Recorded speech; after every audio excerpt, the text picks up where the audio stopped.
তো বন্ধুরা, এই যে পায়রার বাচ্চাটার এই অবস্থা দেখুন, দুটো পাই টেরা। তো 100% একটা কার্যকরী টিপস দিচ্ছি, ঠিক আছে? আপনারা হয়তো জানেন কিছু কিছু লোকেরা, আবার কিছু কিছু লোকেরা জানেনও না, ঠিক আছে? তো দুটো বালা নেবেন আর একটা এরকম দড়ি বা সুতো কিছু নেবেন, এরকম বানিয়ে নেবেন, ঠিক আছে?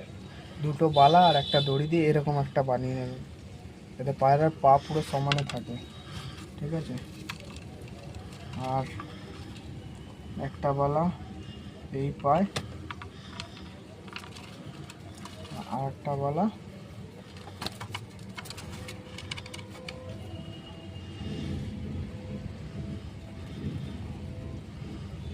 এই পায়ে ঢুকিয়ে নেবেন, ঠিক আছে? এখন তো প্রবলেম হয় প্রথম প্রথম, কিন্তু আস্তে আস্তে পায়রা পুরো রিকভারি হয়ে যাবে একদম। আস্তে আস্তে আস্তে আস্তে হাড্ডিটা এরকমই সিধা হয়ে যাবে, নর্মালি পায়রার মতো।